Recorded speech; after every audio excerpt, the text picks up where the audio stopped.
শিক্ষার্থী বন্ধুরা, ই-কমার্স সাইটগুলো বিভিন্ন মাধ্যমে ডেভেলপ করা হয়ে থাকে। তবে সহজসাধ্য যে সিস্টেম সেটি হচ্ছে কোনো না কোনো সিএমএস এর ব্যবহার। সিএমএস বলতে আমরা সাধারণত ওয়ার্ডপ্রেস, জুমলা, ম্যাজেন্টো ইত্যাদিকে বুঝে থাকি।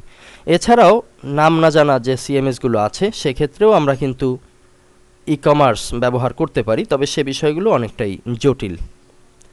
সহজসাধ্যের দিক থেকে জুমলা, ম্যাজেন্টো, ওয়ার্ডপ্রেস এগুলোই বহুল ব্যবহৃত।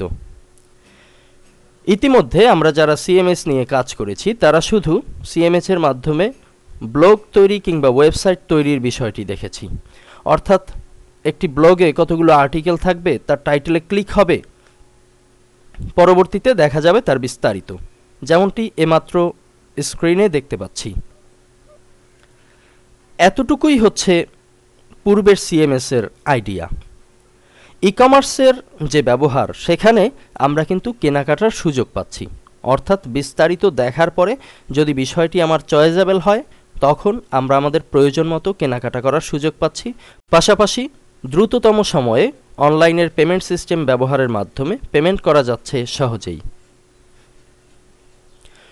ওয়েবসাইট ডিজাইনের ক্ষেত্রে আমরা যেমন ওয়ার্ডপ্রেসের সিএমএসকে ব্যবহার করেছি কিংবা এটিকেই বেশিরভাগ ডেভেলপার পছন্দ করেছে, যদিও জুমলা কিংবা ম্যাজেন্টোতে ই-কমার্স সাইট ডেভেলপ করা যায়, তারপরেও সহজ ব্যবহার প্রণালী হিসেবে ওয়ার্ডপ্রেসের সাথে আমরা যুক্ত করতে পারি ওকমার্স নামের একটি প্লাগইনস।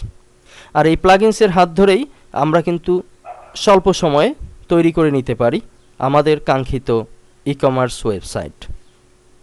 যেহেতু আমাদের আজকের আলোচ্য বিষয় ওকমার্স, সে কারণে ধারাবাহিক লেসনগুলোতে দেখানো হবে ওকমার্সের ব্যবহার পদ্ধতি।